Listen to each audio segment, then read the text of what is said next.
Hi.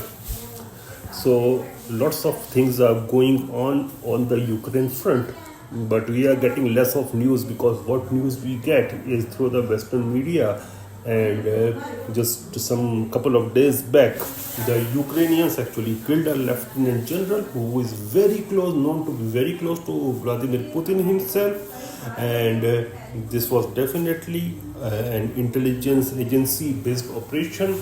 And prior to this as well, the Ukrainians has conducted such operations. We should not forget what happened with Alexander Dugin, and he got saved, but his daughter was not that lucky, and she got killed in such type of an attack, a cowardly attack. So these things are going on, but what it looks to me, that there is a huge possibility that before Donald Trump comes to office, the Ukrainian front can collapse, like the collapse we saw with Bashar al-Assad Syria.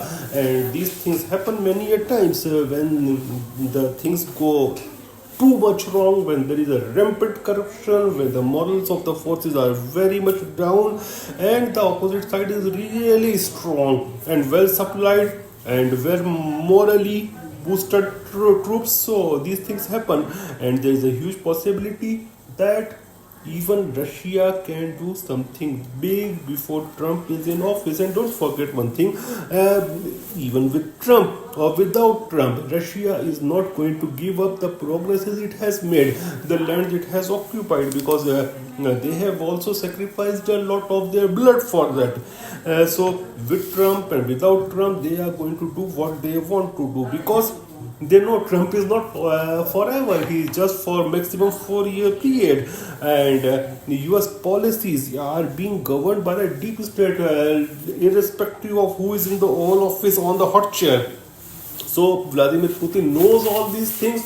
The establishment in Moscow knows all these things, and they will act accordingly. As far as the Syria is concerned, definitely the two big gainers are Turkey as well as Israel. And for Turkey, I will say HTS is basically a phantom organization. The whole control lies with Ankara. And as far as Israel is concerned, they have made a lot of strategic gains in Syria. So these are the two countries who have made at least short term or medium term gains in Syria.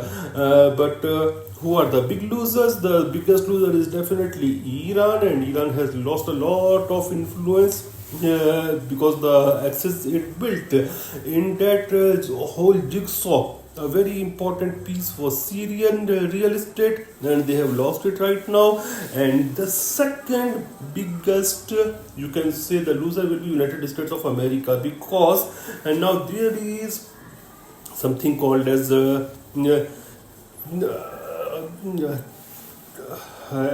those groups who want independence, Kurds. These Kurds, they are supporters and big supporters of United States of America and US throughout the Iraq war and other wars. They actually sided with these groups. Now, if you look at these Kurds want their own land, Kurdistan, and that Kurdistan will be carved out from four countries. One is Syria, Iraq, Iran, and Turkey.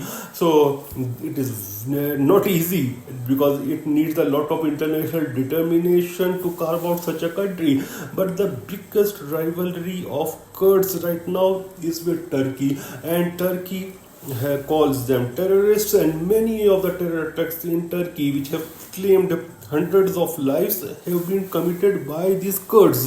So if America does not carve out Syrian Kurdistan for Kurds, then he will become on odds with these Kurds, who are their allies since very long time. And if they do it, then they will lose Turkey, and they will have a very sore relationship with Turkey. So in either case, it's a problem with America, and already Turkey and United States are having some, you can say, hate-love relationship. So I'll say that Turkey and Israel are the biggest gainers, at least for short and medium term, whereas Iran for short and medium term is the biggest loser, and in long term America is also a loser.